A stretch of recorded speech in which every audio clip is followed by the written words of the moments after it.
Hay cosas en la vida que cuando miramos hacia atrás nos damos cuenta de que Dios estaba preparando algo mucho más grande de lo que podíamos imaginar. Aquella frase que cambió mi vida para siempre, abre la boca, no fue lo que están pensando. No fue nada malo, no fue abuso, no fue trauma. Fue el inicio de la mayor transformación que he vivido. Fue el momento en que recibí no solo la hostia consagrada, sino junto con ella un mensaje que me hizo entender el propósito de mi dolor. Si les cuento esta historia hoy, van a entender por qué a veces Dios necesita quebrarnos completamente para reconstruirnos de una manera que ni nosotros sabíamos que era posible. Y todo comenzó en el lugar más oscuro de mi vida, en un momento en que pensaba que nunca más vería la luz del sol. Hola mis queridos, me llamo Marilyn, pero pueden decirme Mari. Tengo 52 años y nací aquí en Puebla, México, el 15 de enero de 1973. Hoy quiero compartir con ustedes una historia que guardo en mi corazón como el mayor tesoro de mi vida. Una historia que comienza con la pérdida más dolorosa que he vivido, pero que se transformó en un camino de amor, propósito y fe que jamás imaginé posible. Antes de comenzar, quisiera saber de ustedes, ¿dónde me están viendo en este momento? Dejen en los comentarios ahí abajo, de qué estado, de qué ciudad son.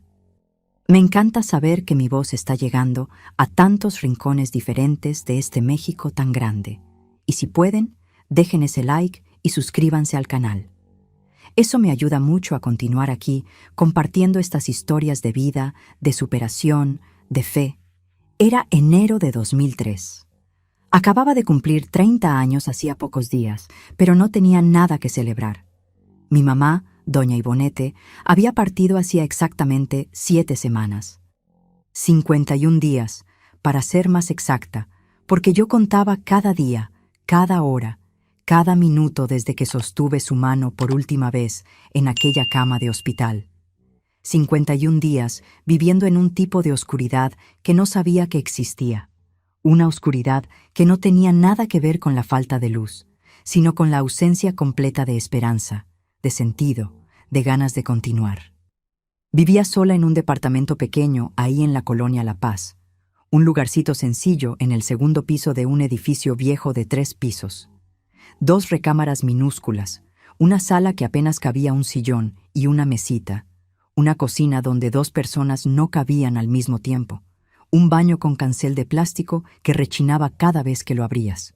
Pero era mío, o mejor dicho, había sido nuestro. Mío y de mi mamá, hasta que ella logró juntar dinero suficiente para ayudarme a dar el enganche y yo empezar a pagar las mensualidades sola. Ella se puso tan orgullosa cuando conseguí ese departamento. Fue en 1998, yo tenía 25 años. Estaba trabajando como auxiliar administrativa en una tlapalería del centro de la ciudad. Mami siempre soñó con verme independiente. Ella decía, «Mija, la mujer tiene que tener lo suyo. No puede depender de ningún hombre, porque el hombre desaparece cuando más lo necesitas». Y ella sabía bien de lo que hablaba. Mi papá, don Valdemar, nos había abandonado cuando yo tenía apenas 6 años de edad. Fue un martes de marzo de 1979. Lo recuerdo como si fuera ayer, aunque era tan chiquita. Salió de casa temprano en la mañana, me dio un beso en la frente como siempre lo hacía, dijo que iba a trabajar y simplemente nunca volvió. No se llevó ropa, no se llevó nada, solo desapareció. Mi mamá se desesperó. Llamó a los hospitales, a la policía, a los amigos de él. Pensó que había pasado algo, un accidente, un asalto, alguna tragedia. Pasó 3 días sin dormir, sin comer, solo llorando y haciendo llamadas. Hasta que su comadre, doña Eulalia, que vivía en Tlaxcala, llamó con una noticia que destruyó lo que quedaba del corazón de mi mamá. Había visto a mi papá por allá, caminando de la mano con otra mujer, una tal Creusa, y había 2 niños pequeños con ellos. Tenía otra familia. Tenía otra vida. Y simplemente nos había abandonado como quien tira un papel arrugado. Mami nunca fue la misma después de eso. No es que se pusiera amargada o resentida, no. Era demasiado dulce para eso. Pero algo dentro de ella murió ese día. Nunca más tuvo novio, nunca más se interesó por ningún hombre. Dedicó su vida entera a mí. Trabajaba cosiendo para afuera, tenía unas clientas fijas que le encargaban vestidos de fiesta, ropas de bautizo, esas cosas. Se quedaba hasta tarde en la noche en aquella máquina Singer vieja que había pertenecido a mi abuela, pedaleando, cosiendo, haciendo milagros con tela e hilo. Vivíamos en un cuartito rentado ahí cerca del mercado de La Acocota. Era bien chiquito de verdad. Una sola pieza que servía de recámara, sala y cocina, con un bañito minúsculo en el fondo. Pero mami dejaba todo siempre arregladito, limpiecito, oliendo rico. Trapeaba ese piso de mosaico todos los días, le pasaba cera, lo dejaba brillando. Tenía cortinas de manta en las ventanas que ella misma hacía, un mantel tejido en la mesita, una macetita con geranios que cuidaba con tanto cariño. La máquina de coser estaba en una esquina, junto a la ventana para que le diera la luz del sol durante el día, y de noche cosía con una lámpara vieja de metal que alumbraba mal, pero era lo que había. Crecí viendo a mi mamá trabajar. Me despertaba de madrugada y ella ya estaba ahí, cosiendo. Me iba a dormir en la noche y ella todavía estaba, terminando algún encargo urgente. Pero ella nunca se quejaba. Nunca la escuché hablar mal de mi papá. Nunca la escuché lamentarse de la vida. Ella solo trabajaba, trabajaba, trabajaba, siempre con esa sonrisa cansada pero genuina en el rostro. Y siempre sacaba un tiempito para sentarse conmigo, ayudarme con la tarea, contarme historias, hacerme sentir amada. Las historias que contaba eran las mejores. Historias de su infancia allá en el rancho de mi abuela, allá cerca de Cholula. Ella creció en medio del campo, corriendo descalza entre las milpas, subiendo a los árboles de capulín, bañándose en el río. Contaba con tanta nostalgia de ese tiempo, que yo podía sentir el olor de la tierra mojada, escuchar el ruido del arroyo, ver las gallinas picoteando en el patio. Ella había dejado todo eso atrás cuando se casó con mi papá y vino a Puebla, pensando que iba a tener una vida mejor. No la tuvo.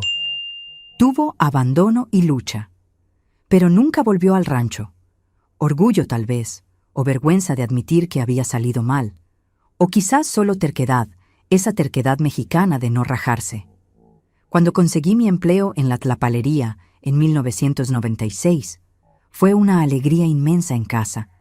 Tenía 23 años y era mi primer empleo de verdad, con prestaciones, salario cada mes.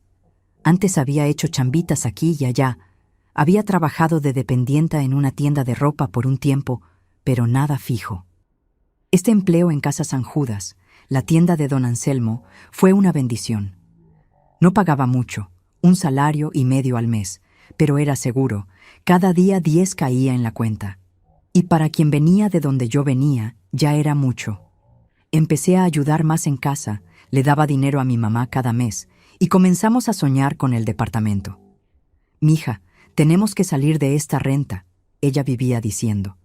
«Necesitamos tener nuestro lugar, donde nadie nos pueda correr». Y fue juntando aquí, ahorrando allá, recortando todo lo que se podía, que allá por 1998 logramos dar el enganche de un departamento pequeño en La Paz. Mi mamá vendió la máquina Singer antigua y compró una más nueva, usada pero funcionando bien, y con el dinero que sobró ayudó con el enganche. El día que nos cambiamos al departamento fue uno de los más felices de mi vida. Era un sábado de sol, lo recuerdo bien. No teníamos casi nada que mover.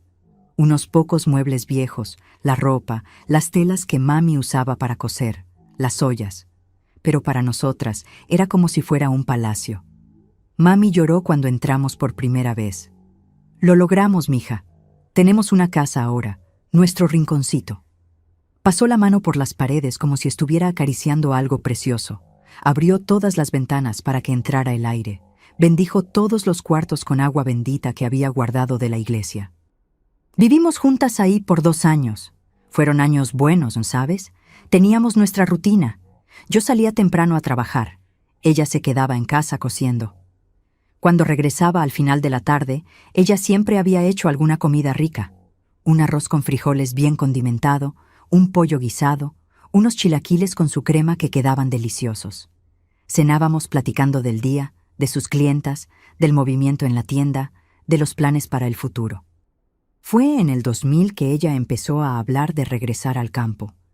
Tenía como 47 años en ese entonces y estaba empezando a sentir el cuerpo cansado.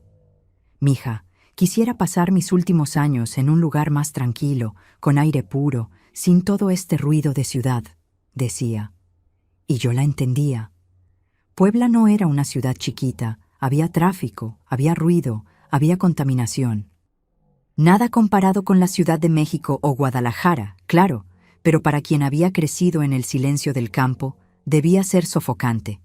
Empezamos a planear. Yo iba a seguir trabajando, pagando el departamento, y los fines de semana la iba a visitar al campo. Ella iba a rentar una casita sencilla allá cerca de Cholula, cerca de donde había crecido.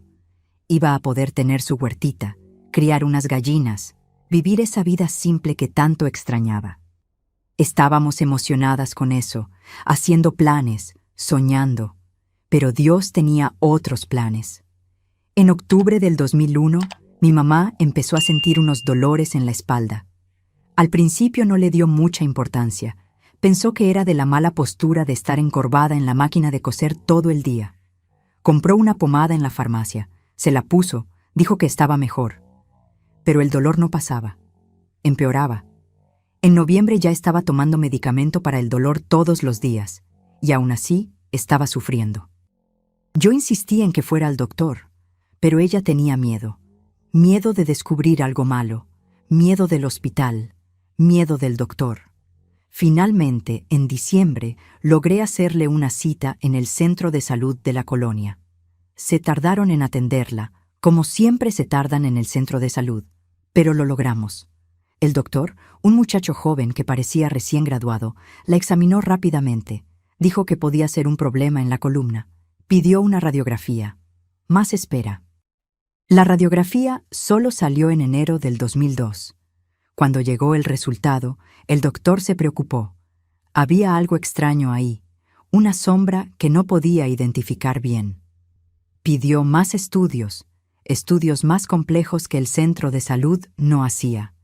Tuvimos que pagar particular, porque por el seguro popular iba a tardar meses. Fue ahí que empezó nuestro infierno. Los estudios mostraron un tumor, cáncer en el páncreas, ya extendido a otros órganos. Etapa avanzada, dijeron los doctores. Mi mamá tenía apenas 49 años, pero el cáncer la estaba destruyendo por dentro y nosotras ni lo sabíamos. Cuando lo descubrimos, ya era demasiado tarde para cirugía, para tratamiento agresivo. El doctor fue directo. Tenía algunos meses, máximo un año, si respondía bien a la quimioterapia paliativa. No lo podía creer. No podía ser verdad. Mi mamá, que siempre fue fuerte, que siempre me cuidó, que nunca se enfermó de nada, no podía estar muriendo. Pero lo estaba. Empezó la quimioterapia en febrero. Sesiones semanales en el hospital.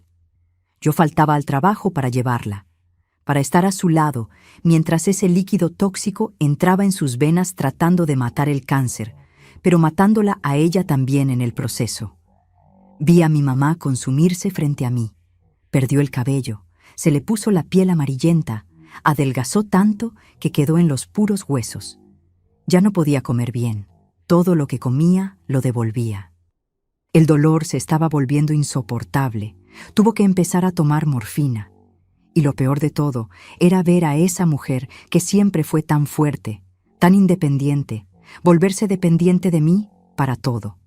Para bañarse, para ir al baño, para vestirse, para comer. Lo dejé todo. Pedí permiso en el trabajo, ya no veía a nadie, no salía a ningún lado. Mi vida era cuidar a mi mamá. Me despertaba de madrugada cuando gemía de dolor. Le daba el medicamento. Esperaba a que hiciera efecto. Volvía a dormir. Unas horas después me despertaba otra vez. Le daba medicina otra vez. Durante el día trataba de que comiera algo, aunque fuera solo una cucharada de caldo, un pedacito de fruta. cambiaba las sábanas cuando sudaba mucho por la fiebre. La bañaba con tanto cuidado para no lastimar ese cuerpo frágil lleno de moretones de las agujas. Las vecinas ayudaban cuando podían. Doña Cleonice, que vivía en el departamento de al lado, una señora de unos 62 años muy católica, vivía trayendo caldito, caldo de pollo, esas cosas. Se quedaba con mi mamá cuando yo necesitaba salir a comprar medicina o comida. Era una mujer muy buena, muy de Dios. Rezaba mucho por mi mamá. Traía agua bendita de la iglesia. Le hacía la señal de la cruz en la frente. A mi mamá le gustaba, sonreía débilmente y le agradecía. Los meses fueron pasando y mi mamá fue empeorando. En agosto ya estaba tan débil que apenas podía hablar. Pasaba la mayor parte del tiempo durmiendo, drogada de morfina para no sentir el dolor que la estaba carcomiendo por dentro. Yo me sentaba en la silla al lado de la cama y me quedaba viéndola respirar, rezándole a Dios que no se la llevara todavía, pidiendo un día más, solo un día más. Fue el 20 de noviembre del 2002, un miércoles, que mi mamá finalmente partió. Era temprano en la mañana, el sol estaba empezando a salir. Yo había dormido sentada en la silla al lado de su cama, sosteniendo su mano. Me desperté con el silencio, un silencio diferente. Ya no estaba respirando. La llamé bajito. «¿Mami? ¿Mamita?» Nada. Le sostuve la muñeca buscando latido. Nada. Puse la mano frente a su nariz buscando aire. Nada. Se había ido. Me había dejado. Y yo ni siquiera me había dado cuenta. Me había dormido en el momento en que más me necesitaba despierta. Empecé a gritar. Grité tanto que doña Cleonice vino corriendo. Otras vecinas aparecieron. Alguien llamó a la ambulancia. Pero ya no servía de nada. Mi mamá estaba muerta y yo estaba completamente sola en el mundo. El entierro fue un sábado. Llovió todo el día, esa lluvia fina y helada de noviembre. Había poca gente en el velorio. Algunas vecinas, unas clientas antiguas de mi mamá, la gente de la iglesia de doña Cleonice que ni conocían a mi mamá pero fueron a dar apoyo. No había familia, no había ningún pariente. La familia de mi papá nunca la conocí y la familia de mi mamá se había alejado cuando ella se casó con mi papá en contra de la voluntad de ellos. Entonces era solo eso. Media docena de personas para despedirse de una mujer que había sido todo en la vida de alguien. No lloré en el entierro. Estaba en estado de shock, creo. Me quedé parada frente al ataúd mirando ese rostro que era y no era de mi mamá al mismo tiempo. Estaba en paz, por lo menos. Ya no tenía dolor, ya no tenía sufrimiento, pero tampoco tenía vida, ya no tenía sonrisa, ya no tenía esa mirada cariñosa que siempre me calmaba cuando estaba nerviosa. Cuando bajaron el ataúd a la tierra y empezaron a echar tierra encima, fue cuando me derrumbé. Caí de rodillas ahí en la orilla del hoyo, lodo hasta las rodillas, lluvia cayendo en mi cabeza, y empecé a sollozar. Un llanto que venía de un lugar tan profundo que ni sabía que existía dentro de mí. Un llanto de desesperación, de coraje, de soledad absoluta. Doña Cleonice me abrazó, me levantó, me llevó de ahí. Pero yo ya ni estaba presente. Mi cuerpo estaba ahí, pero mi mente, mi corazón, mi alma, todo se había ido junto con mi mamá. Los días siguientes fueron una mancha borrosa. Volví al departamento y no sabía qué hacer. Me quedaba viendo la cama vacía de ella, la máquina de coser parada en la esquina, la ropa todavía colgada en el closet. Su olor todavía estaba en todo. Ese olor a crema Nivea que se ponía todos los días, a jabón de glicerina, a talco. Agarraba su ropa y la olía, tratando de mantenerla viva de alguna forma. No podía comer. La comida no bajaba, se me atoraba en la garganta. Bajé como 8 kilos en 2 semanas. Tampoco podía dormir bien. Cuando finalmente me quedaba dormida, me despertaba a medianoche pensando que la escuchaba llamarme. Me levantaba corriendo a su cuarto y me acordaba de que ya no estaba ahí. Nunca más iba a estar. Volví al trabajo después de 2 semanas porque no tenía opción. Las cuentas no dejaban de llegar y necesitaba el sueldo, pero estaba funcionando en automático. Atendía a los clientes sin realmente escuchar lo que estaban diciendo, pasaba los productos sin poner atención, me equivocaba en el cambio, me equivocaba en la nota. Mi patrón, don Anselmo, un hombre de unos 55 años, bajito, medio panzón, con lentes de fondo de botella, era un hombre bueno, pero de pocas palabras. Se daba cuenta de que no estaba bien, pero no sabía qué decir. Solo me veía con esa mirada de lástima que todo el mundo me daba y que yo odiaba. Llegó diciembre, y con él la Navidad. La primera Navidad sin mi mamá. La pasé sola en el departamento. Ni puse árbol, ni hice cena, nada. Me quedé acostada en su cama todo el día, llorando. Doña Cleonice me invitó a pasar la Navidad con su familia, pero rechacé. No quería ver familia, no quería ver alegría, no quería ver nada que me recordara lo que había perdido. El año nuevo fue lo mismo, sola, encerrada en el departamento, escuchando los cohetes tronando afuera y sintiendo cada explosión como un golpe en el pecho. Un año más comenzaba y no tenía idea de cómo iba a lograr sobrevivirlo. La verdad es que no quería sobrevivir. No estaba pensando en nada drástico, pero tampoco me estaba esforzando por vivir. Solo estaba existiendo, respirando, esperando que los días pasaran sin ningún sentido. Llegó enero del 2003. Cumplí años el 15, cumplí 30 años. Nadie sabía, nadie llamó, nadie me felicitó. Yo tampoco se lo dije a nadie. Me desperté ese día pensando que esta era la edad en que siempre pensé que sería adulta de verdad, establecida, tal vez casada, tal vez con hijos.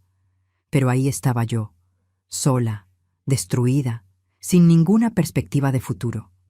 Fue más o menos una semana después de mi cumpleaños que doña Cleonice empezó a insistir más en que fuera a la iglesia con ella. Tocaba mi puerta todos los domingos por la mañana.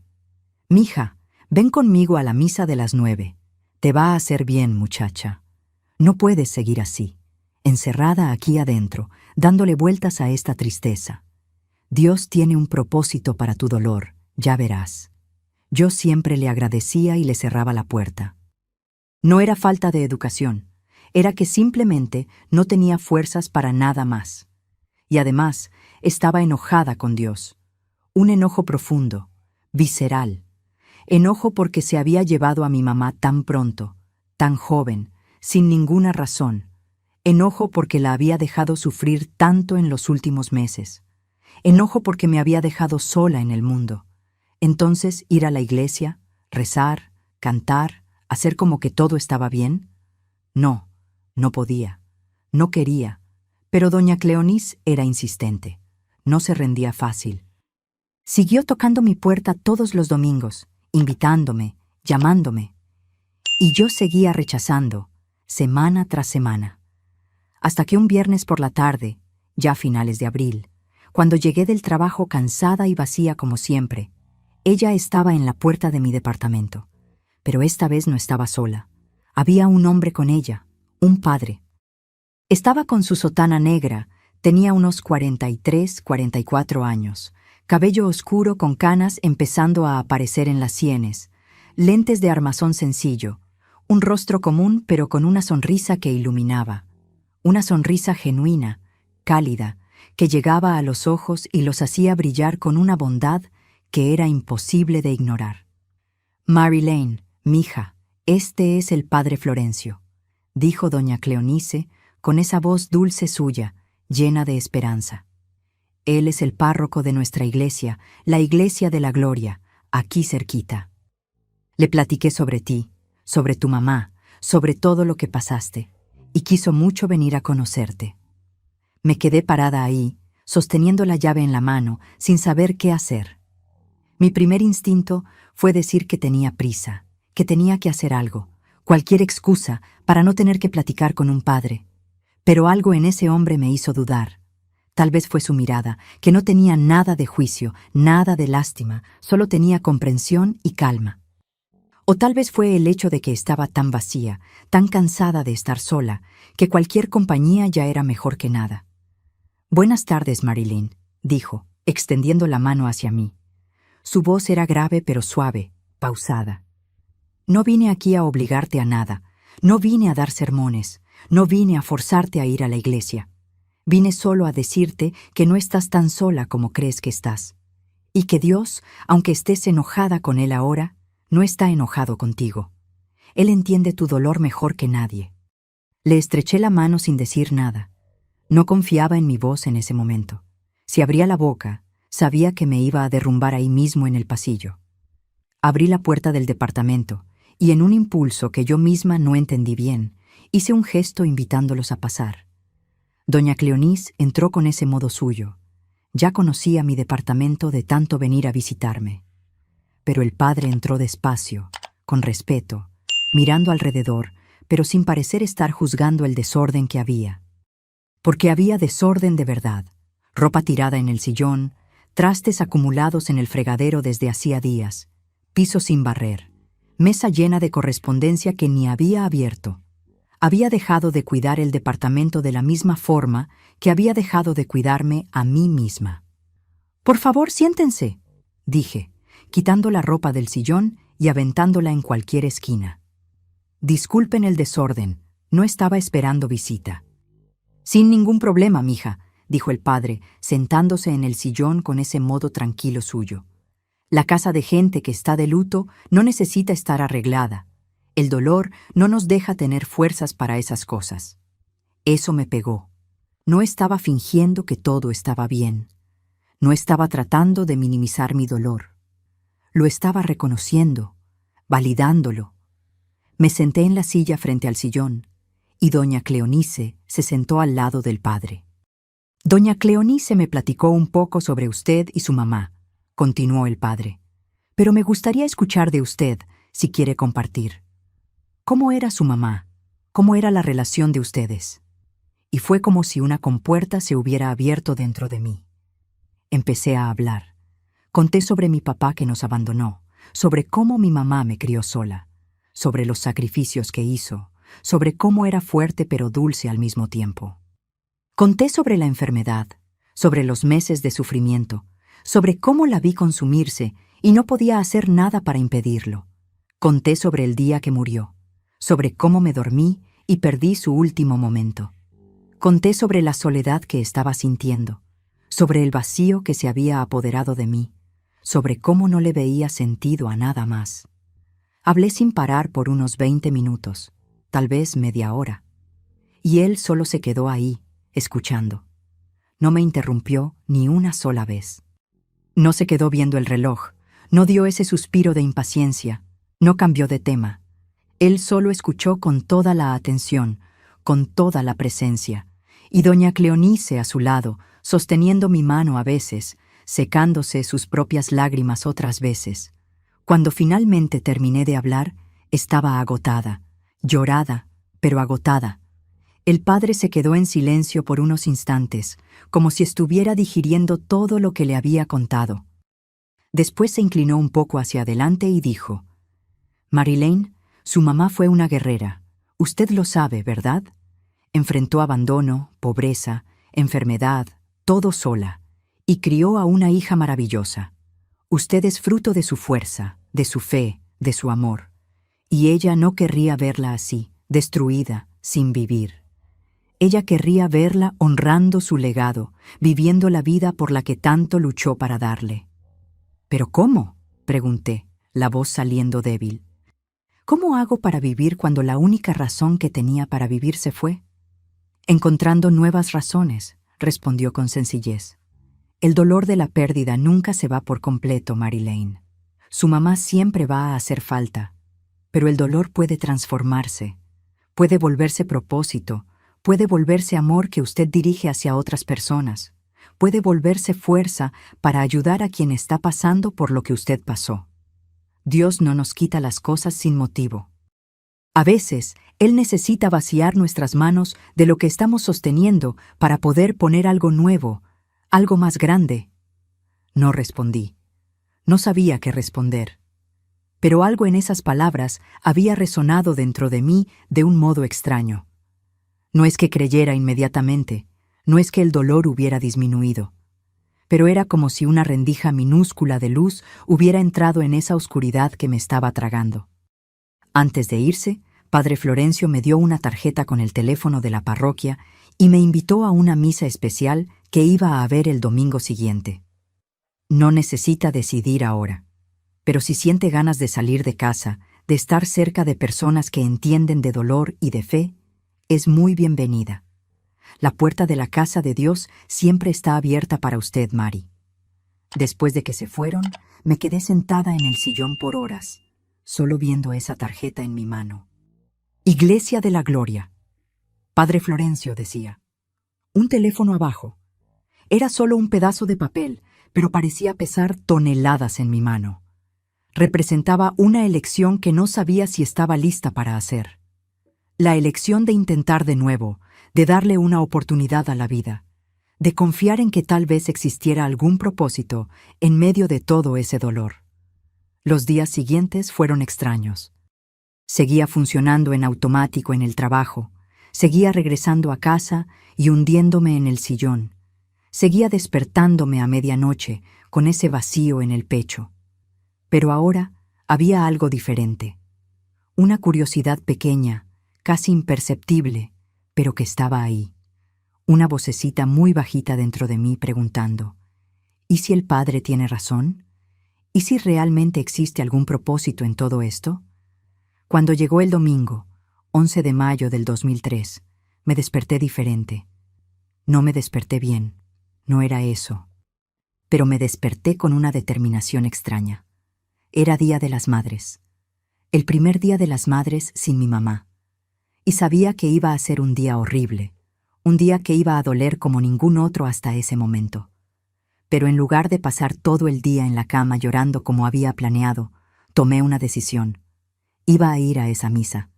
Me levanté de la cama a las 7 de la mañana. Me di un baño largo, el agua caliente cayendo en mi espalda mientras lloraba en silencio. Escogí ropa con cuidado por primera vez en meses. Un vestido azul claro que mi mamá me había hecho 2 años antes. Era sencillo, de algodón, con un cuello redondo y mangas cortas. Lo había cosido con tanto cariño. Había escogido esa tela azul porque decía que combinaba con mis ojos. Yo nunca lo había vuelto a usar después de que murió. Estaba guardado en el fondo del closet como si usarlo fuera a profanar su memoria. Pero ese día me lo puse. Y cuando me vi en el espejo, por primera vez en meses, no vi solo a una mujer destruida mirando de vuelta. Vi a una hija usando el último regalo que la mamá había hecho con sus propias manos. Vi su amor materializado en cada puntada de ese vestido. Y lloré otra vez. Pero esta vez era un llanto diferente. No era solo desesperación. Era nostalgia mezclada con gratitud por haber tenido una mamá que me amó de esa manera. La Iglesia de la Gloria quedaba a unos 15 minutos caminando de mi departamento. Era una iglesia antigua, de cantera, con una torre con campanario alta y unos vitrales de colores en los lados. Ya había pasado frente a ella miles de veces, pero nunca había entrado. Cuando llegué, a las 8:50 de la mañana, ya había bastante gente en la puerta. Familias enteras, mamás siendo felicitadas por los hijos, niños corriendo, ramos de flores por todos lados. Se me apretó el corazón. Yo no pertenecía ahí. Era la única persona en ese lugar que ya no tenía mamá que celebrar. Casi me arrepentí y regresé a casa. Pero fue cuando vi a doña Cleónice en la puerta, haciéndome señas con esa sonrisa amplia suya. Estaba con un vestido dominguero, todo floreado, el cabello blanco peinado y recogido con un broche. Cuando me vio, vino corriendo a mi encuentro. «Mari, mija, viniste. Gracias a Dios, viniste», dijo, abrazándome fuerte. Y en ese abrazo sentí un poco del calor que mi mamá solía darme. «Ven, ven, te guardé lugar a mi lado». Entramos a la iglesia juntas. El interior era bonito, con bancas de madera oscura, imágenes de santos en las paredes, un altar de mármol blanco allá al frente. La campana estaba tocando, llamando a los fieles. La gente fue acomodándose en las bancas, platicando bajito, haciendo la señal de la cruz al pasar frente al altar. Doña Cleonice me llevó a una banca en medio de la iglesia, del lado izquierdo. Nos sentamos, y ella inmediatamente se arrodilló para hacer una oración. Yo me quedé sentada, sin saber bien qué hacer con las manos. La misa empezó puntualmente a las 9. Padre Florencio entró por la puerta lateral, acompañado de 2 monaguillos, niños de unos 10, 12 años, con esas ropitas blancas y rojas. Saludó a todos con esa sonrisa suya, abrió los brazos y empezó. Buenos días a todos. Feliz Día de las Madres para todas las mamás que están aquí con nosotros hoy. Qué alegría tener la iglesia llena para celebrar a estas mujeres maravillosas que Dios nos dio. Todos aplaudieron. Las mamás sonrieron apenadas pero felices. Algunos hijos se levantaron para abrazar a sus mamás de nuevo. Y yo ahí, sentada, sintiendo cada palabra como una puñalada. Pero me quedé. Respiré profundo y me quedé. La misa siguió con las oraciones de siempre, los cánticos, la lectura del Evangelio. Pero cuando llegó la hora de la homilía, del sermón, Padre Florencio no habló lo que yo esperaba. No habló solo sobre las mamás que estaban ahí presentes, siendo celebradas y amadas. Habló sobre las mamás que ya partieron, sobre las mamás que dejaron nostalgia, sobre los hijos que estaban ahí con el corazón roto porque ya no podían abrazar a sus mamás. Hoy es un día de alegría para muchos, dijo, la voz resonando por la iglesia. Pero sé que para algunos de ustedes, hoy es un día de dolor profundo. Es el día que hace que la ausencia grite más fuerte. Es el día que la silla vacía duele más. Y quiero decirles, está bien sentir ese dolor, está bien llorar, está bien sentir nostalgia. Jesús lloró cuando murió Lázaro.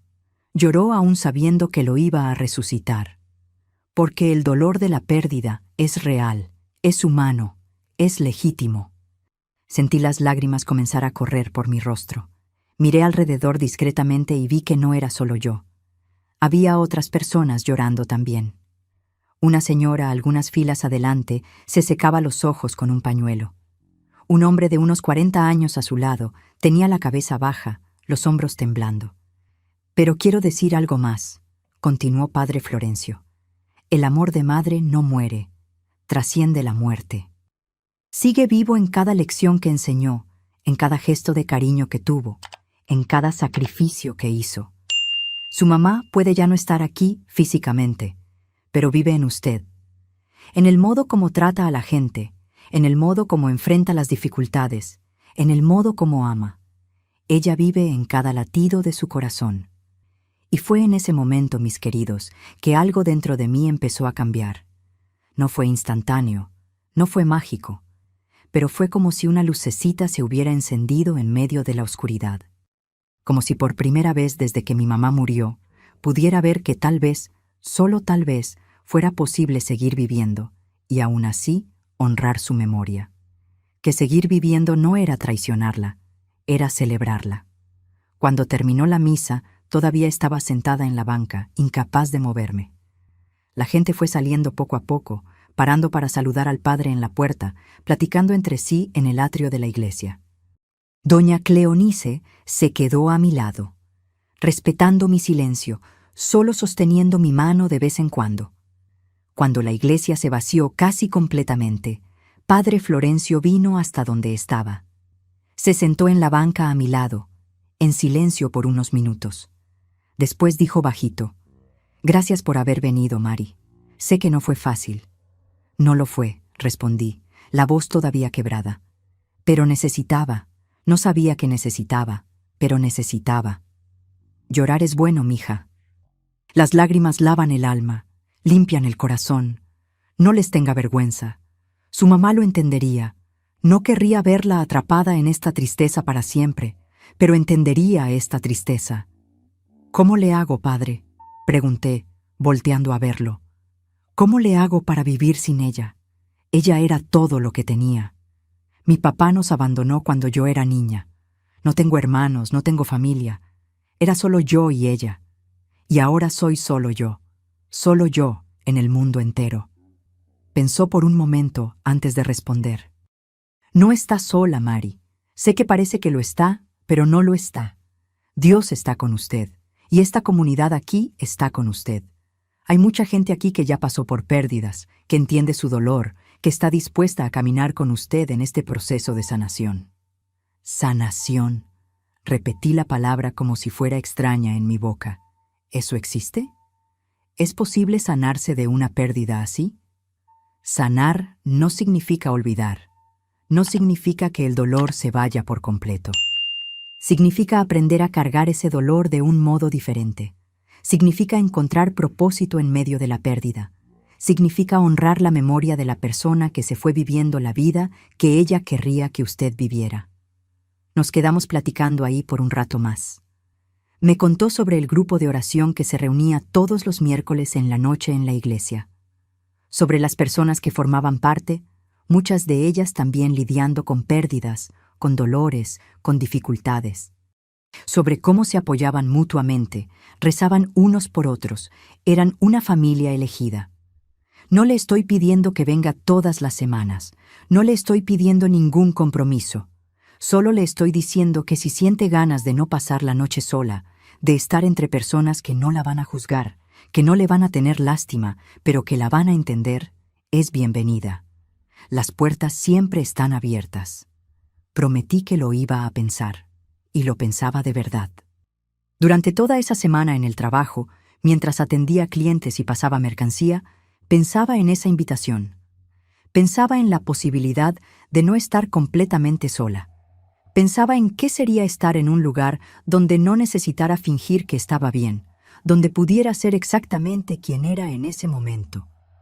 Una mujer quebrada, tratando de juntar los pedazos. El miércoles siguiente, 21 de mayo, salí del trabajo a las 6 de la tarde como siempre.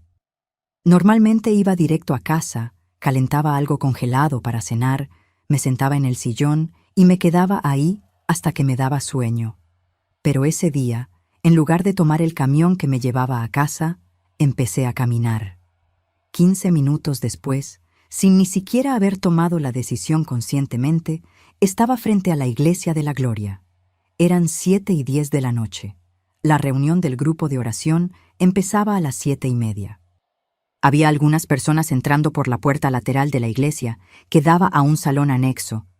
Respiré profundo, sostuve firme la correa de mi bolsa y entré. El salón era pequeño, con unas 20 sillas dispuestas en círculo. Ya había como 12 personas sentadas, platicando bajito. Cuando entré, varias cabezas voltearon en mi dirección.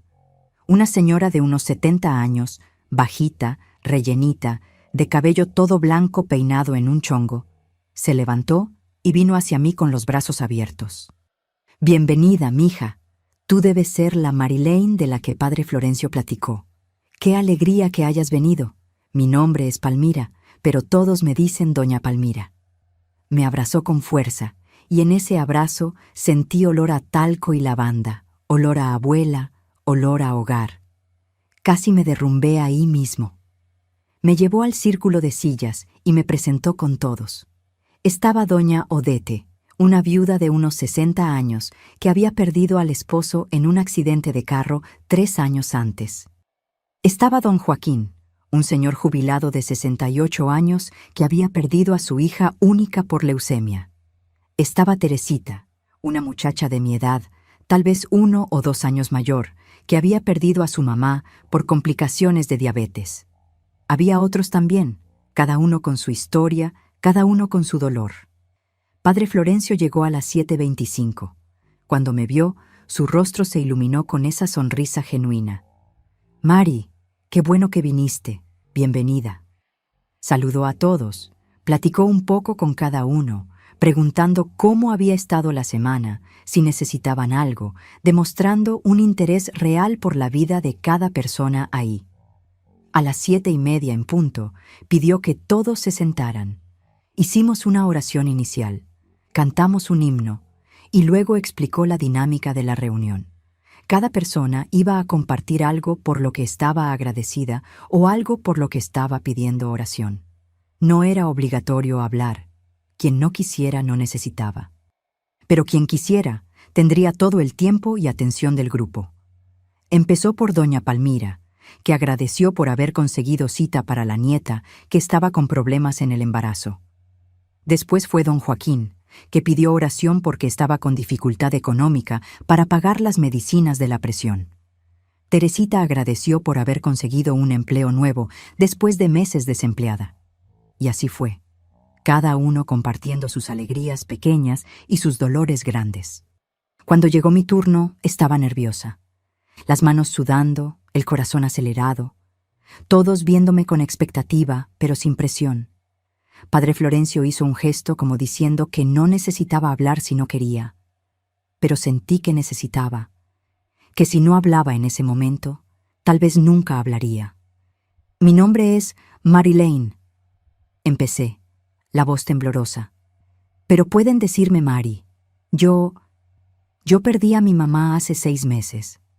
Murió de cáncer después de un año sufriendo mucho. Y desde entonces no puedo. No sé cómo continuar. Cómo vivir sin ella. Me detuve, esperando escuchar esas frases hechas que todo el mundo dice. Ella está en un lugar mejor. El tiempo cura. Tienes que ser fuerte. Pero no fue eso lo que pasó. Doña Odete, que estaba sentada a mi lado, simplemente tomó mi mano. No dijo nada, solo la sostuvo. Y ese gesto simple significó más que cualquier palabra. «Yo sé lo que es perder a la persona más importante de tu vida», dijo don Joaquín del otro lado del círculo. «Cuando perdí a mi hija, pensé que me iba a morir también. Quería morirme, pero Dios me mantuvo vivo por algún motivo.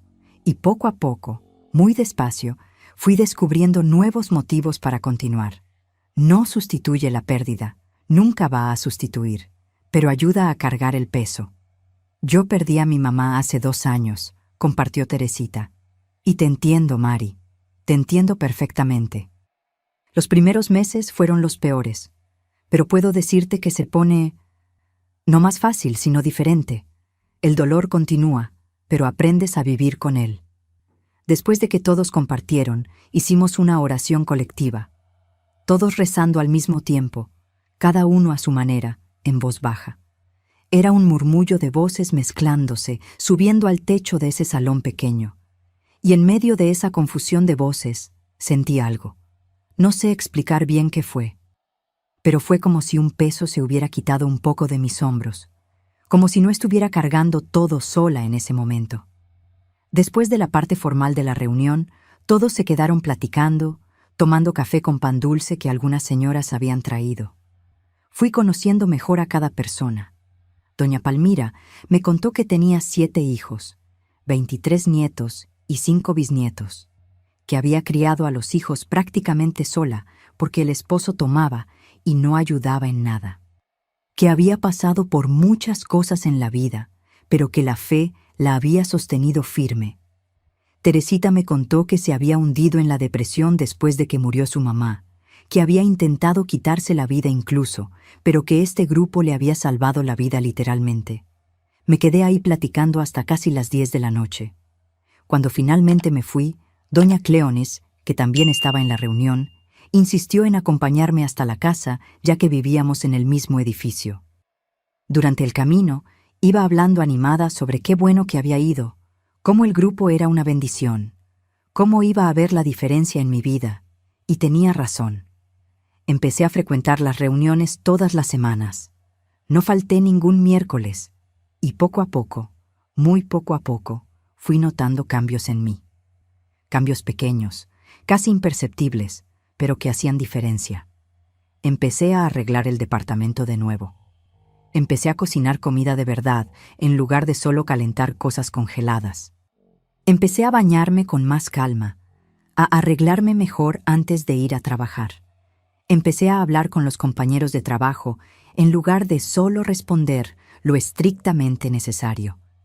El dolor de la pérdida todavía estaba ahí. Todavía me despertaba a medianoche llorando. Todavía había días que no quería salir de la cama, pero ahora había algo diferente. Había personas que se preocupaban. Había un lugar donde podía ir todas las semanas y no necesitaba fingir que estaba bien. Había una comunidad que me acogía tal como estaba. Fue en junio, unas 3 semanas después de que empecé a frecuentar el grupo, que Padre Florencio me llamó para platicar después de la reunión. Nos sentamos en la banca del jardín de la iglesia, debajo de un árbol de jacaranda que había ahí. La noche estaba fresca. Había un viento rico soplando, y la luna estaba casi llena iluminando todo con esa luz plateada suave. «Mari, te he estado observando estas últimas semanas», empezó, «y veo un cambio en ti. Sutil, pero real. Estás empezando a volver a la vida». Lo miré sin saber bien qué decir. ¿Era verdad? ¿Estaba volviendo a la vida? No lo parecía. Todavía dolía tanto. Sé que todavía sufres. Sé que el dolor está lejos de pasar. Pero estás aprendiendo a vivir con él, en lugar de dejar que te mate por dentro. Y eso es un progreso enorme. A veces me siento culpable, confesé. Culpable cuando paso un día entero sin llorar. Culpable cuando me río de algo. Como si estar bien fuera traicionar la memoria de mi mamá. Tu mamá no querría verte sufriendo para siempre, Mari. Querría verte viviendo, siendo feliz, aprovechando la vida por la que tanto luchó para darte. Honrar su memoria no es sufrir, es vivir de la mejor forma posible. Nos quedamos en silencio por unos minutos, solo escuchando los grillos cantando, el viento en las hojas de la jacaranda, un perro ladrando a lo lejos. «Tengo una propuesta para ti», dijo finalmente. La parroquia tiene un ministerio de visita a los enfermos. Visitamos a personas que están enfermas, que están solas, que ya no pueden venir a la iglesia. Llevamos la comunión, hacemos compañía, platicamos. Hago estas visitas solo desde hace años. Pero creo que tendrías mucho que aportar en este trabajo. ¿Yo?, pregunté sorprendida. Pero no sé hacer nada de eso. No sé cómo ayudar a nadie. Apenas estoy logrando ayudarme a mí misma. Exactamente por eso. Sabes lo que es sufrir, Mari. Sabes lo que es sentirse sola, desesperada, sin esperanza. Y eso te da una empatía, una comprensión que no todo el mundo tiene. Logras conectarte con el sufrimiento de las personas de un modo que solo quien ya sufrió puede. No respondí de inmediato. La propuesta me agarró completamente desprevenida. ¿Visitar enfermos? ¿Yo que apenas podía cuidarme a mí misma? Parecía una locura. «No necesitas responderme ahora», continuó. «Piénsalo con cariño. Reza sobre esto. Y si sientes que es esto lo que Dios te está pidiendo, me buscas. Podemos empezar despacio, puedes acompañarme en algunas visitas antes de decidir si quieres continuar». En los días siguientes, no podía dejar de pensar en esa propuesta. Visitar enfermos. Llevar consuelo a personas que estaban sufriendo. Usar mi propio dolor para ayudar a otros que estaban en dolor. Tenía algo de lógica, pero al mismo tiempo parecía algo demasiado grande para mí. Platiqué con doña Cleonice sobre esto. Se puso toda emocionada. «Mija, esto es un llamado de Dios. Tienes que aceptar. Vas a ver cómo te van a hacer bien a ti también. Te va a dar un propósito». Platiqué con Teresita del grupo de oración. Ella dijo: «Mari, cuando estaba en el fondo del pozo, lo que me salvó fue empezar a ayudar a otras personas. Fue descubrir que mi dolor podía ser útil, que podía servir para algo». El sábado siguiente, 5 de julio, busqué a Padre Florencio después de la misa. «Acepto», dije simplemente. «Quiero intentar. No sé si voy a ser buena en esto, pero quiero intentar». Su sonrisa fue de una alegría genuina. «Órale, ¿qué tal si empezamos hoy mismo? Tengo 2 visitas para hacer esta tarde. ¿Puedes acompañarme?». Acepté. Quedamos de vernos en la iglesia a las 2 de la tarde. Volví a casa, comí algo rápido, me arreglé y regresé a la iglesia a la hora acordada. Padre Florencio estaba ahí esperándome, con una cartera de piel café bajo el brazo donde llevaba la Biblia, las hostias consagradas y una libretita con las direcciones de las personas que necesitaban visita. «Vamos primero a casa de don Edmundo», explicó mientras empezábamos a caminar. Tiene 82 años, sufrió una embolia hace unos 6 meses y quedó postrado en cama. Su esposa, doña Margarita, lo cuida sola. Es una situación difícil, pero son personas de mucha fe. Caminamos unos 20 minutos hasta llegar a una colonia más humilde. Casas pequeñas pegadas unas a otras, calles angostas sin pavimentar. La casa de don Edmundo era una casita de 2 cuartos, pintada de azul clarito, con una puerta de madera verde deslavada y una ventana pequeña a cada lado. Padre Florencio tocó la puerta y una señora bajita, de unos 75 años, cabello canoso recogido en un chongo, delantal floreado amarrado en la cintura, atendió. «Padre Florencio, qué alegría. Pase, pase», dijo, abriendo la puerta e invitándonos a pasar con ese modo acogedor. «¿Y trajo compañía hoy?» «Doña Margarita, ella es Mari. Me va a ayudar en las visitas de ahora en adelante».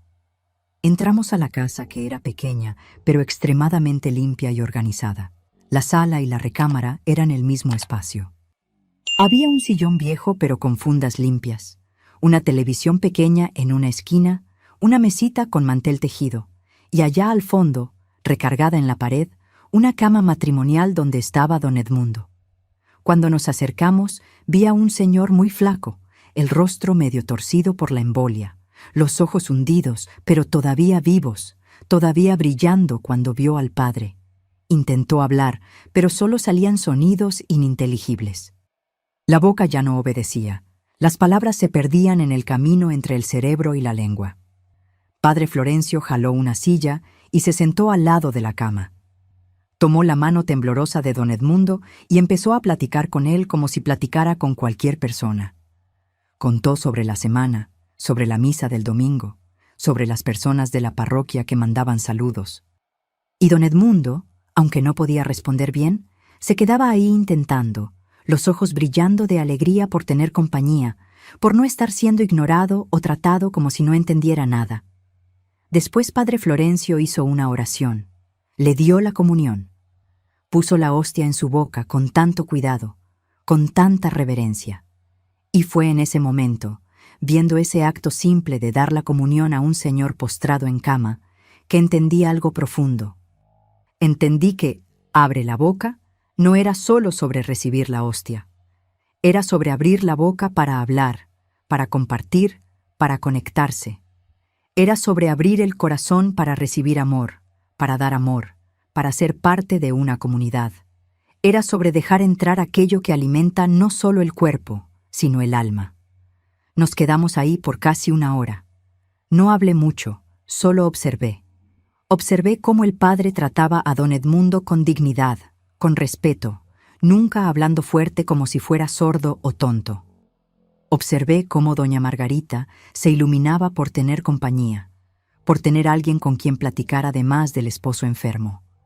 Observé la gratitud en los ojos de don Edmundo, esa mirada que decía más de lo que 1000 palabras podrían. Cuando estábamos saliendo, doña Margarita me jaló a un lado en la puerta. «Que Dios los bendiga a usted y al padre, mija. Estas visitas son la única alegría de la semana de mi viejo. Se queda contando los días esperando que venga el padre. Y ahora los va a tener a ustedes dos. ¡Qué bendición!». La segunda visita fue en casa de doña Alcira, una señora de 75 años que vivía con la hija y los nietos. Tenía Alzheimer en etapa avanzada. Ya no reconocía a nadie, pasaba el día sentada en una silla en la sala, viendo hacia la nada. Su hija, una mujer de unos 50 años que parecía tener 60 de tan cansada, nos recibió con lágrimas en los ojos. «Padre, ya no sé qué hacer. No me reconoce. Llama a personas que ya murieron hace años. A veces se pone inquieta, queriendo irse, diciendo que necesita cuidar a los hijos chiquitos. Le explico que los hijos ya son adultos, que está en casa de su hija, pero no entiende. Ya no entiende nada». Padre Florencio abrazó a la mujer y la dejó llorar en su hombro. «Estás haciendo un trabajo hermoso, Marta. Cuidar a una mamá con Alzheimer es uno de los sacrificios más difíciles que existen. Estás honrando a tu mamá de una forma que no todo el mundo tendría el valor de hacer». Nos acercamos a doña Alcira. Estaba sentada en un sillón de frente a la ventana, la mirada vacía. Padre Florencio se arrodilló frente a ella, tomó sus manos y empezó a hablar bajito. Ella no respondió, no demostró reconocer. Pero cuando él empezó a cantar Ave María, algo cambió. Sus ojos, que estaban apagados, tuvieron un brillo. Los labios, que estaban paralizados, empezaron a moverse tratando de seguir la música. Me uní al padre en el canto. Y ahí, en esa salita sencilla, cantamos Ave María para una señora que ya no sabía dónde estaba, pero que en algún lugar profundo de la memoria, en un lugar que el Alzheimer todavía no había logrado destruir completamente, se acordaba de esa música, se acordaba de la fe, se acordaba de Dios. En el camino de regreso a la iglesia, Padre Florencio me preguntó qué me había parecido. Fue intenso, respondí, y triste, pero al mismo tiempo bonito. Ver que aún en medio de tanto sufrimiento, todavía hay amor, todavía hay fe, todavía hay dignidad. Exactamente, dijo. Ese es el trabajo que hacemos. No curamos a nadie, no resolvemos los problemas, pero ofrecemos presencia, ofrecemos compañía, ofrecemos la certeza de que no están solos, de que todavía son amados, de que... Empecé a acompañar a Padre Florencio en las visitas todos los sábados por la tarde. Cada semana conocíamos personas diferentes, cada una con su historia, cada una con su dolor. Estaba don Osvaldo, 68 años, con cáncer de pulmón en etapa terminal. Había sido fumador toda la vida y ahora estaba pagando el precio, pero aún así nos recibía con esa sonrisa torcida e insistía en sentarse en el sillón de la sala, arreglado, con la camisa abotonada hasta el cuello, manteniendo la dignidad hasta donde podía. Estaba doña Delfina, 88 años, que vivía sola en un cuartito de madera allá en el cerro. Los hijos se habían ido a la Ciudad de México en busca de trabajo y solo llamaban de vez en cuando. Estaba pasando necesidad cuando la visitamos por primera vez. No tenía que comer bien, la casa se estaba cayendo a pedazos. Dormía en un colchón viejo y roto tirado en el piso. Padre Florencio movilizó a toda la parroquia. En una semana había gente donando comida, ropa, un colchón nuevo. Don Germán, un albañil que iba a la iglesia, arregló el techo que estaba goteando. Y doña Delfina, que era una señora triste y abandonada, empezó a florecer de nuevo. Empezó a sonreír, a contar historias, a esperar ansiosa nuestras visitas. Estaba doña Iracema, 92 años, también con Alzheimer avanzado. Ya no reconocía a nadie, pero cada vez que le cantábamos Ave María, sonreía. No importaba qué tan confundida estuviera, esa música la alcanzaba en algún lugar profundo. Entonces cada visita se volvió un momento de música.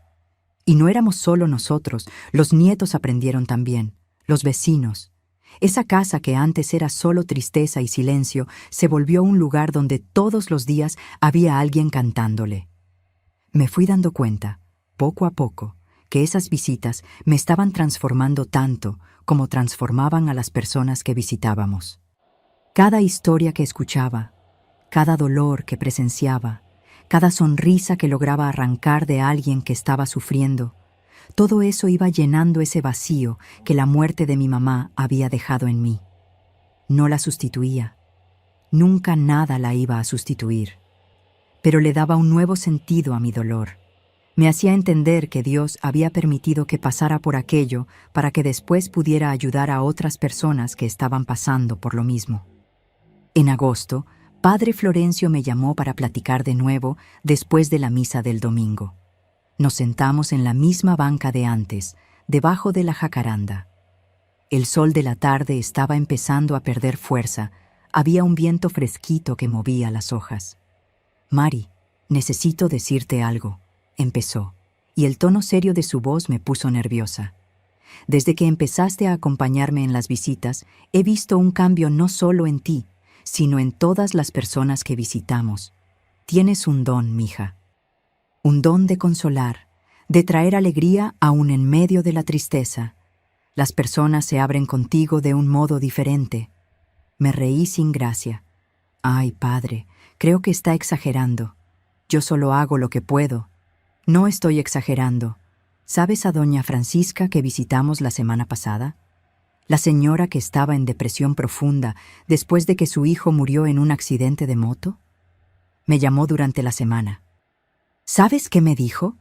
Que fuiste la primera persona que logró hacerla sonreír en 8 meses, por esas historias que le contaste, de tus metidas de pata en el trabajo, de cuando quemaste los frijoles y el departamento se llenó de humo». Sentí mi cara calentarse. Ni siquiera me había dado cuenta de que había hecho diferencia. En la visita solo había platicado normal con ella, tratando de distraerla un poco de la tristeza que la estaba aplastando. Lo que quiero decirte es que Dios tiene planes más grandes para ti. ¿Crees que fue casualidad que perdieras a tu mamá y vinieras a parar aquí a nuestra parroquia? No, mija, Dios te estaba preparando, te estaba moldeando a través del dolor para que te convirtieras en esta persona increíble que eres. Y tengo una propuesta para ti. Mi corazón se aceleró. ¿Qué propuesta? Estamos necesitando a alguien para coordinar el ministerio de visita a los enfermos. Alguien que organice los horarios, que entrene a nuevos voluntarios, que dé seguimiento a cada caso, que sea el punto de contacto entre las familias y la parroquia. Me gustaría mucho que aceptaras este servicio. No es pagado, claro, pero sería un trabajo hermoso, un trabajo de amor que va a cambiar la vida de mucha gente. Me quedé en silencio, procesando aquello. ¿Coordinadora? ¿Yo? Una persona que hace pocos meses apenas podía salir de la cama, apenas podía vivir. Parecía absurdo, pero al mismo tiempo parecía tener todo el sentido del mundo. Padre, no sé si estoy preparada para algo así. Nadie está completamente preparado para los llamados de Dios, Mari. Pero Dios no llama a los preparados. Él prepara a los llamados. Y yo veo claramente que fuiste llamada para esto. No necesitas responderme ahora. Piénsalo con cariño, reza sobre esto y me das una respuesta cuando te sientas lista. Pasé los días siguientes pensando mucho en esa propuesta. Platicaba con doña Cleonice, con las amigas del grupo de oración, rezaba sola en mi cuarto, y mientras más pensaba, más sentía que aquello era lo que debía hacer. Que tal vez todo ese dolor, todo ese sufrimiento que había pasado cuando perdí a mi mamá, tenía un propósito mayor. No era solo sobre mí, era sobre usar lo que aprendí, lo que viví, para ayudar a otras personas. A principios de septiembre, un miércoles en la noche después de la reunión del grupo de oración, busqué a Padre Florencio. Acepto, dije simplemente. Acepto coordinar el ministerio. No sé si voy a ser buena en esto, no sé si voy a poder, pero quiero intentar. Quiero transformar mi dolor en algo que ayude a otras personas. Su sonrisa fue luminosa.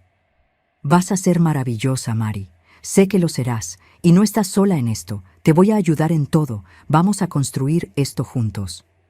Y fue lo que hicimos. Pasé las semanas siguientes organizando todo. Hice una lista completa de todos los enfermos y ancianos de la parroquia que necesitaban visita. Los separé por zona para facilitar la logística. Armé un calendario semanal. Empecé a hacer reuniones mensuales para capacitar a las personas que querían ser voluntarias.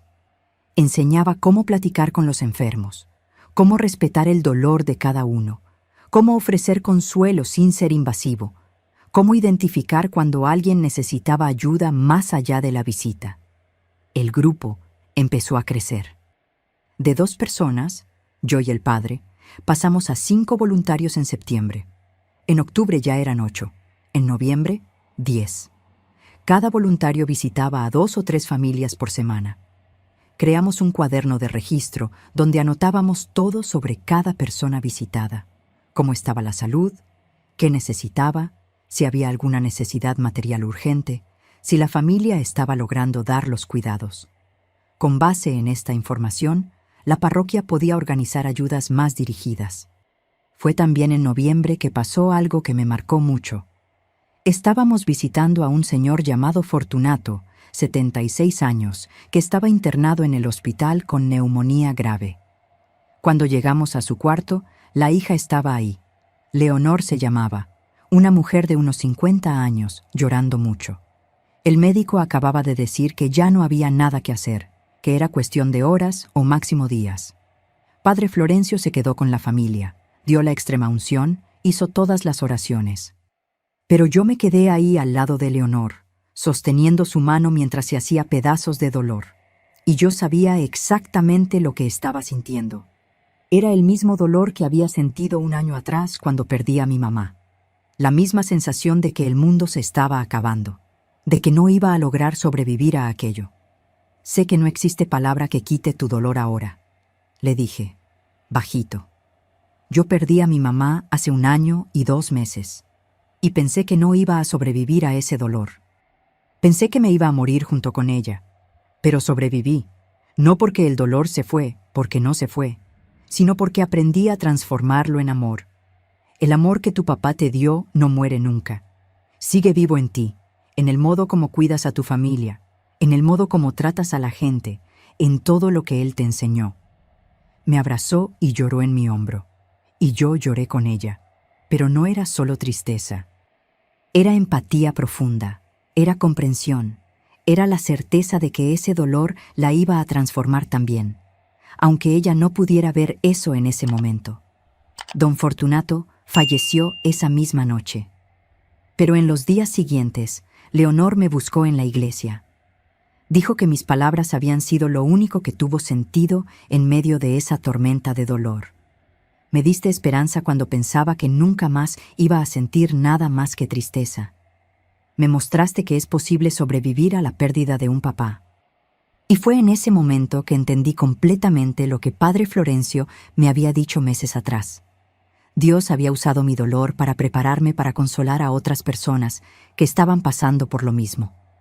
Me había convertido exactamente en el tipo de persona que yo necesité cuando estaba en mi momento más oscuro. El año 2003 estaba terminando. Diciembre llegó trayendo con él la segunda Navidad sin mi mamá. Pero esta vez era completamente diferente del año anterior. Esta vez no estaba sola encerrada en el departamento. Estaba involucrada con la preparación de la fiesta de Navidad de la parroquia para las familias necesitadas. Estaba organizando las visitas especiales de fin de año para los enfermos.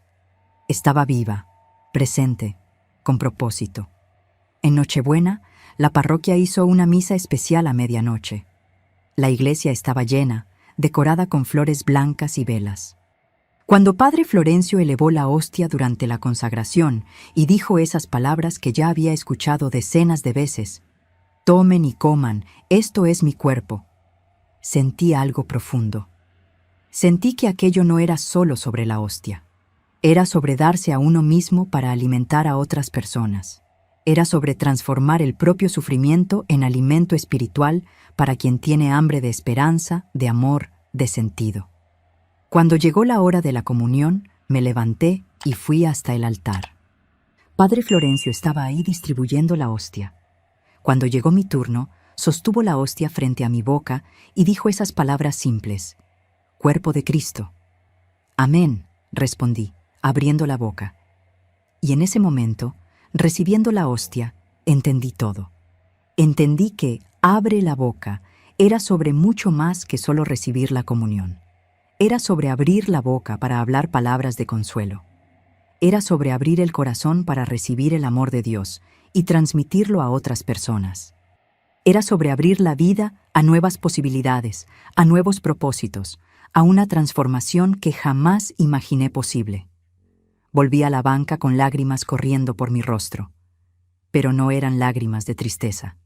Eran lágrimas de gratitud. Gratitud por haber sobrevivido al año más difícil de mi vida. Gratitud por haber encontrado un propósito en medio del dolor. Gratitud por haber sido moldeada por Dios a través del sufrimiento para convertirme en instrumento de su amor. El año 2004 empezó lleno de esperanza. Estaba completamente diferente de la mujer que era 1 año antes. Me despertaba temprano con ganas de vivir, de trabajar, de servir. El trabajo en la tlapalería continuaba. Don Anselmo había sido tan comprensivo durante todo este proceso, dándome permisos cuando necesitaba hacer las visitas, nunca quejándose cuando llegaba algunos minutos tarde por alguna emergencia con los enfermos.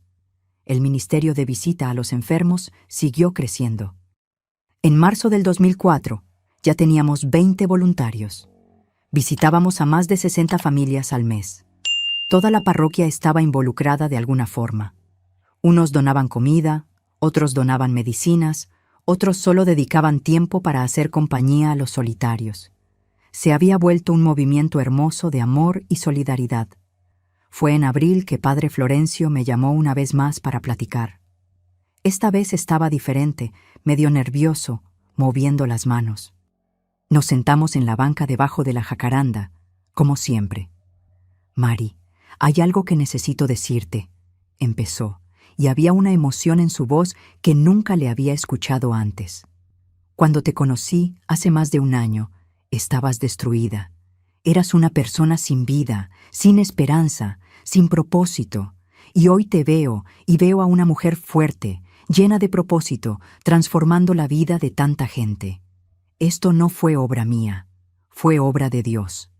Sí fue obra suya, Padre, dije. Usted me tendió la mano cuando estaba en el fondo del pozo. Me mostró que podía transformar mi dolor en amor. No, Mari, yo solo fui el instrumento. Quien hizo todo fue Dios. Y tu mamá, tengo certeza absoluta, está allá en el cielo mirándote con mucho orgullo. Orgullo de la mujer increíble en la que te convertiste. Pero lo que quiero decirte hoy es otra cosa. Quiero decirte que ver tu transformación fue una de las mayores gracias que Dios me dio en estos mis 22 años de sacerdocio. Me recordaste por qué me hice padre.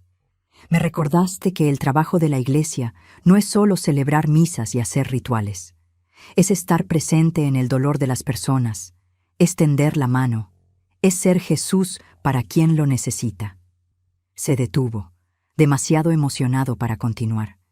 Y yo también estaba emocionada, sin saber qué decir.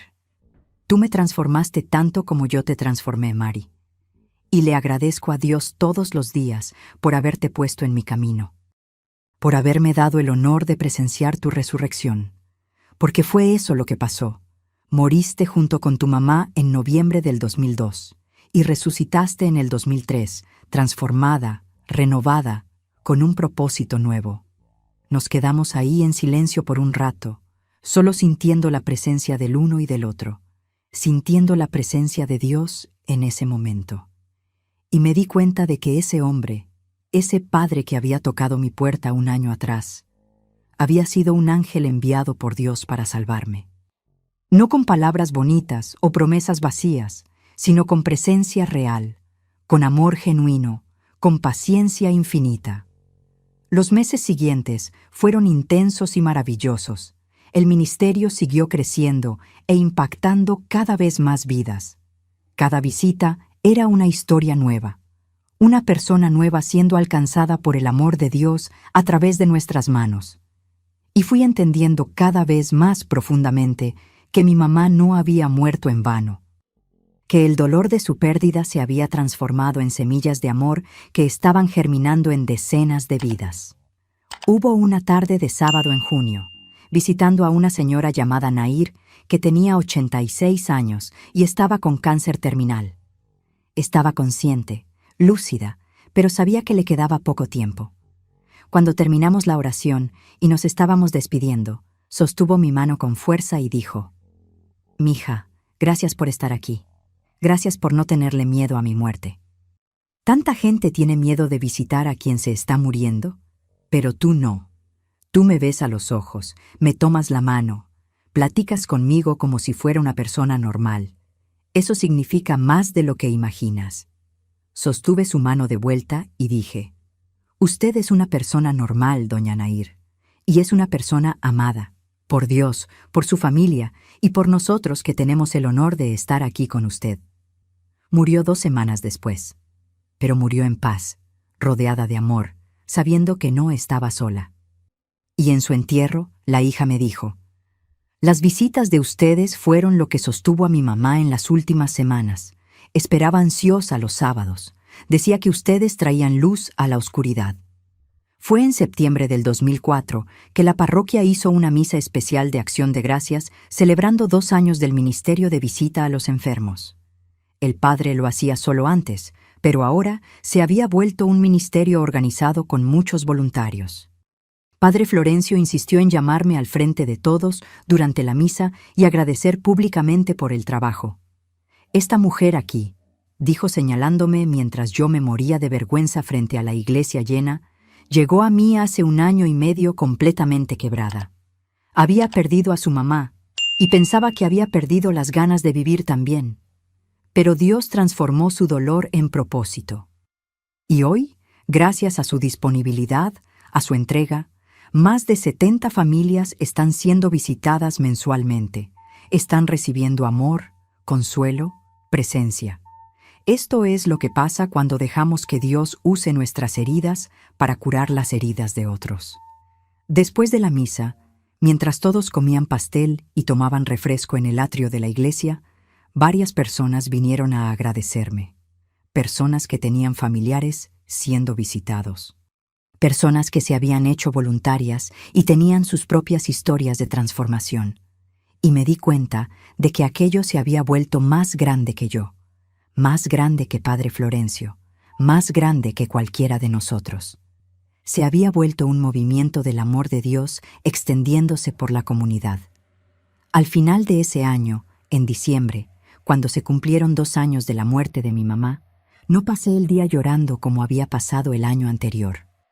Pasé el día visitando enfermos, llevando alegría, compartiendo amor. Y en la noche, sola en mi departamento, platiqué con mi mamá como si estuviera ahí. Mami, sé que me estás viendo desde donde estás, y quiero decirte que finalmente entendí.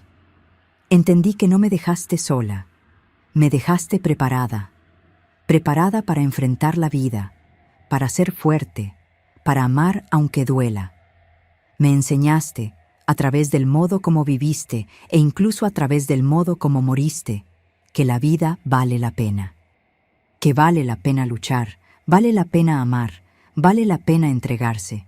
Y lo estoy viviendo ahora. Estoy honrando tu legado, no quedándome atrapada en la tristeza, sino transformando la tristeza en amor. Gracias, mami, por todo, por cada sacrificio, por cada noche sin dormir cosiendo para darme una vida mejor, por cada abrazo, por cada consejo. Todavía vives en mí y vas a vivir para siempre. Lloré esa noche, pero ya no era ese llanto de desesperación de los primeros meses. Era un llanto de nostalgia mezclada con paz. Paz por saber que había encontrado mi lugar en el mundo. Paz por saber que mi dolor había servido para algo. Paz por saber que Dios había transformado lo que el enemigo quiso usar para destruirme en algo hermoso y poderoso. Los años siguientes continuaron en esa misma línea. El ministerio siguió creciendo. Seguí visitando, coordinando, capacitando a nuevos voluntarios. Seguí presenciando milagros pequeños y grandes. Milagros de personas que estaban renunciando a la vida y encontraban fuerzas para continuar. Milagros de familias que se estaban despedazando bajo el peso de los cuidados y encontraban apoyo y comunidad. Milagros de enfermos que morían en paz sabiendo que eran amados. Y yo seguí viviendo. No de la forma como había imaginado que sería mi vida cuando era más joven. No me casé, no tuve hijos, no construí esa familia tradicional que una sueña cuando es niña. Pero construí otra cosa. Construí una familia elegida, una familia de fe, una comunidad donde era amada y donde amaba. Hoy, mirando hacia atrás, veo claramente la mano de Dios en todo. Veo cómo usó la muerte de mi mamá, lo más doloroso que he vivido, para moldearme, para transformarme, para prepararme para un propósito que nunca imaginé tener. Veo cómo ese momento en que Padre Florencio tocó mi puerta fue el momento en que Dios tocó la puerta de mi corazón pidiendo permiso para entrar y reconstruir lo que estaba roto. Y veo cómo esas palabras simples, abre la boca, dichas cada vez que alguien recibe la comunión, cargan un significado mucho más profundo. Abrir la boca no es solo sobre recibir la hostia, es sobre abrir la vida a Dios, es sobre abrir el corazón al amor. Es sobre abrirse a la posibilidad de transformación, de sanación, de propósito nuevo naciendo de las cenizas del dolor. Mi mamá me enseñó a ser fuerte. La muerte de mi mamá me enseñó a ser humilde. Padre Florencio me enseñó a transformar dolor en amor. Y Dios me enseñó que Él puede usar cualquier cosa, hasta las cosas más dolorosas, hasta las pérdidas más devastadoras, para moldearnos en quienes Él siempre quiso que fuéramos. Si me estás escuchando ahora y estás pasando por una pérdida, por un dolor que parece insoportable, Quiero decirte, no te rindas. Sé que parece imposible ahora. Sé que piensas que nunca más vas a ser feliz, que nunca más vas a sonreír, que la vida perdió el sentido. Yo también pensé eso, pero estaba equivocada. La vida no había perdido el sentido, estaba ganando un sentido nuevo. Un sentido que no podía ver todavía porque estaba en medio de la tormenta. Dios no desperdicia nuestros dolores. Usa cada lágrima, cada noche sin dormir, cada momento de desesperación, para moldearnos en instrumentos de su amor. Pero para eso tenemos que hacer una elección. La elección de abrir la boca, de abrir el corazón, de abrir la vida a la posibilidad de que, un día, este dolor va a tener sentido. De que un día vas a mirar hacia atrás y vas a ver cómo Dios estuvo presente en cada momento, incluso cuando pensabas que te había abandonado. Mi mamá partió hace más de 20 años ahora, y todavía me hace falta. Todavía hay días que me despierto y quisiera poder llamarle, contarle sobre mi día, escuchar su voz diciendo que está orgullosa de mí, pero sé que lo está. Sé que donde quiera que esté, está viendo en lo que me convertí. Está viendo cuántas vidas fueron tocadas, porque elegí transformar el dolor de su pérdida en amor para otras personas. Gracias por escucharme hasta aquí, mis queridos. Gracias por dejarme compartir esta historia que es tan preciosa para mí. Si esta historia te tocó de alguna forma, deja tu like y suscríbete al canal. Y cuéntame en los comentarios, ¿ya pasaste por alguna pérdida que pensabas que no ibas a poder superar? ¿Cómo fue tu camino? Vamos a construir juntos esta red de apoyo, esta comunidad de personas que entienden que el dolor puede transformarse en propósito. Y recuerda, cuando Dios te pida que abras la boca, no es solo para recibir, es para abrirte a todo lo que Él tiene preparado para ti. Para el amor, para la sanación, para la transformación, para el propósito nuevo que va a nacer de las cenizas de tu dolor. Abre la boca, abre el corazón, abre la vida, y deja que Dios haga el milagro. Que Dios bendiga a cada uno de ustedes. Hasta el próximo video, mis queridos. Y no se olviden, no están solos. Nunca están solos.